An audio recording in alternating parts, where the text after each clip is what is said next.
반갑습니다, 여러분. 오늘은 이제 신앙의 기초 회개의 마지막 시간입니다. 자, 더 깊은 회개에 대해서 나누기로 하는 크게 두 가지요. 첫 번째로는 회개할 때 이런 것들을 조심해야 합니다라는 것이요. 자, 이제 회개하다 보면은 여러 가지 좀 주의사항들, 그리고 빠질 수 있는 오류들, 이런 것들을 함께 나누기로 원합니다. 첫 번째, 막연한 정죄감이에요. 이 제일 주의해야 될 영역들이죠. 왜냐하면 죄에 대해서 깨닫게 하시는 것은 성령님뿐만이 아니라 마귀도 우리에게 죄에 대해서 참소하고 정죄하기 때문입니다. 성령님의 그 죄를 깨닫게 하시는 역사와 마귀들의 정죄는 명확한 차이가 있습니다. 그래서 많은 분들은 성령님이 깨닫게 하시는 게 아니라 마귀의 참소임에도 불구하고 그것이 성령님이 하신 건 줄 알고 착각하여서 맨날 정죄와 참소 가운데서 무능력하게, 무기력하게 그렇게 살아가시는 분들도 있습니다. 여러분들 정확하게 아셔야 돼요. 원수들의 참소라면요, 그것은 회개해야 되는 부분이 아니라 꾸짖고 대적하고 정확하게 말씀의 근거에서 우리가 제시해야 되는 것입니다. 성령님이 죄를 깨닫게 하시는 것에서는 회개해야 되겠죠. 그리고 이전 영상에서 본 것처럼 삼위 하나님의 역사하심을 따라서 우리가 그분의 인도하심을 따라 잘 회개하면 죄에 대한 문제는 해결이 되는 것입니다. 하나님은 우리를 계속 꾸짖고 정죄하지 않으십니다. 예수님이 보혈로 우리를 덮어주시고 하나님의 의롭다 하심을 우리를 다시 한번 새롭게 해주시는 것입니다. 하지만 성령님은 그렇게 하시지만 마귀는요, 정죄와 참소를 통해서 하나님과 우리의 관계를 분리시키는 것이 목적이에요. 그래서 마귀의 참소는요, 막연합니다. 성령님의 이 죄를 지적하신 역사는요, 정확하게 지적하십니다. 그리고 정확하게 막연하지 않아요. 어떤 죄와 어떤 태도, 마음, 중심, 행동에 대해서 성령님이 정확하게 얘기하십니다. 막연한 정죄감을 갖는 것은 원수가 참소하거나 보혈의 은총을 믿지 못하기 때문입니다. 원수의 참소를 하나님의 의로 대체하거나 보혈의 공로와 하나님의 아버지에 대한 믿음으로 다시 회개해야 됩니다. 아멘.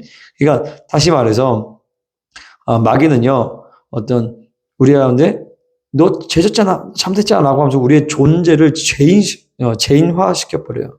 근데 성령님은요, 야, 너가 죄인이라서가 아니라 너가 나의 자녀이지 않느냐. 내가 너를 사랑하지 않느냐. 그래서 네가 이런 죄악에 대해서 나는 슬퍼한다. 그분의 사랑하심과 그분의 아파하심, 그분의 인자하심이 같이 느껴지게 되어 있습니다. 근데 원수는 그렇지 않아요. 우리를 막 읊조리고, 우리를 쪼아대고, 우리를 두렵게 만들고, 우리에게 공포심을 조성해가지고 지금 너 이거 회개하면 너 죽여버린다. 너 끝났다. 이제 하나님이 너를 더 이상 사랑하지 않는다.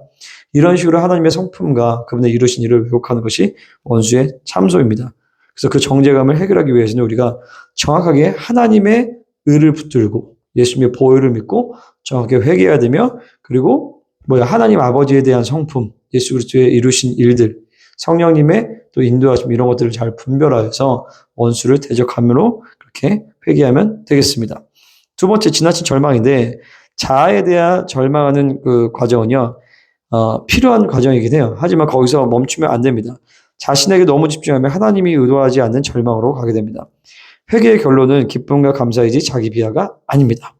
하나님의 영광과 사랑 때문에 회개하는 것이지, 내가 죄이니까 내가 더, 이게 왜 그러냐면, 나를 더 힘들게 하면서 스스로 이런 식으로 죄를 어떤 해결하라는 그런 습성인 거예요. 나를 더 괴롭게 해서 내가 더 힘들면 하나님 나를 용서해 주시지 않을까. 근데 하나님이 이미 용서를 했다니까요. 그분이 이미 용서를 하신 거예요.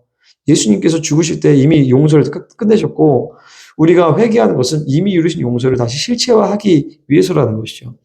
그 절망에 대한 그 아파하는 마음은 하나님의 은혜를 바라보는 갈망으로 폭발해야 되는 거예요. 그러니까 저도 이제 사역을 하다 보면 막 어떤 분이 이제 기도해 주거나 그럴 때 너무 절망으로 한다 그러면은 주님을 바라보세요. 이런 얘기를 많이 해요.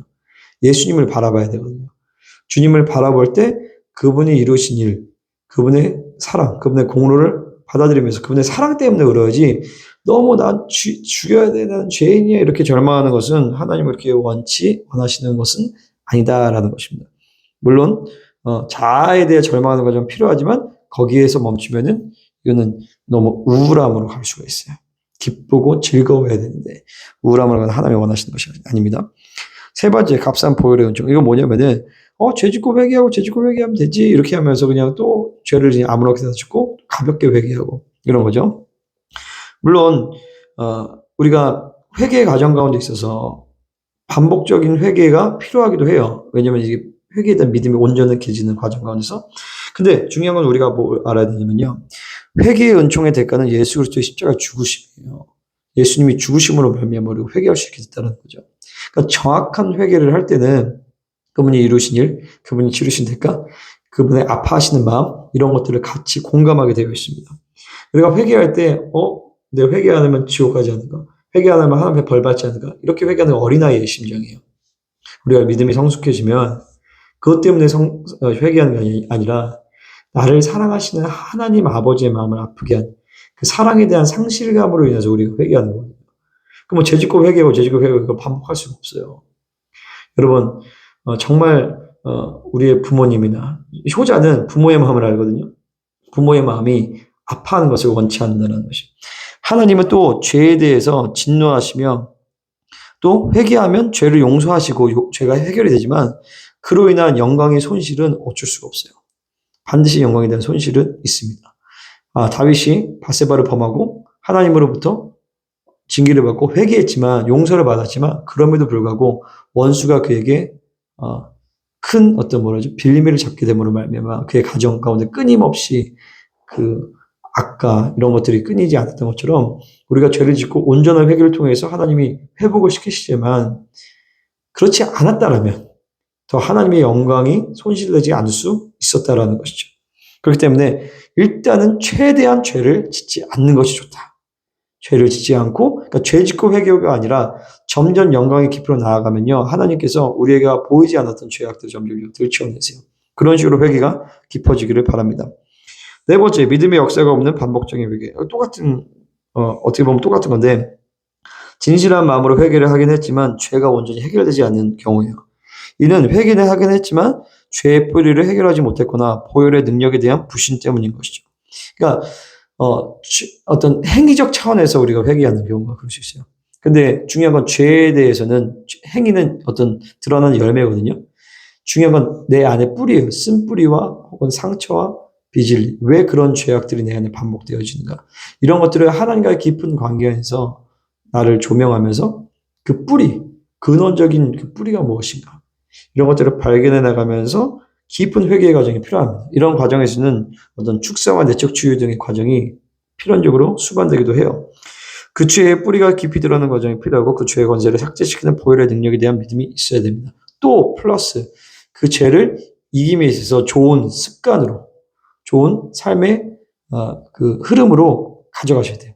내가 여전히 똑같이 맨날 늦게 일어나고 또 맨날 유튜브 보고 그냥 그런 죄된 습관 가운데 있으면서 죄를 해결하려고 한다. 그건 말이 안 되는 거예요. 삶의 습관들을요, 바꿔야 돼요. 흐름들 시스템을 바꿔야 돼요. 필요하다면 훈련도 들어가고, 교회나 아니면 훈련할 수 있는 선교센터나 그런 데 가서 훈련의 그런, 내 어떤 삶의 흐름들을 바꿀 수 있는 훈련이 또 필요하기도 합니다. 두 번째, 하나님의 임재 안에 사는 것만이 더 깊은 회개를 가능하게 합니다. 하나님의 임재 안에 사는 삶. 우리가 빛 가운데 계신 것 같이 그가 빛 가운데 계신 것 같이 우리도 빛 가운데 행하면 우리가 서로 사귐이 있고 그 아들 예수의 피가 우리를 모든 죄에서 깨끗하게 하실 것이요. 그러니까 결국에 어둠은 빛 가운데서 더 극명하게 드러나기 때문에 우리가 계속 그분의 빛 가운데 하나님의 임재로 살아가는 삶이 굉장히 중요합니다. 하나님 임재 안에 살 때 그가 반대된 죄의 영역들이 더 분명하게 드러나게 되는 것이고 빛 가운데 살 때에 더 회개도 깊이 가능하게 되는 것입니다. 그래서 하나님께 집중하고 그분의 말씀과 성령으로만 사는 삶을 우리가 집중적으로 훈련할 필요가 있습니다. 두 번째, 거룩성에 대한 하나님의 표준인데 하나님이 우리를 거룩하고 흠이 없게 하시기 위해서 우리를 창조하셨어요. 예수 그리스도가 우리의 삶의 모델입니다. 그분의 삶의 모델을 우리가 믿음으로 받아들일 때 예수님도 저렇게 사셨으니까 그렇게 살지 못한 것을 내가 회개할 수 있게 되는 것입니다.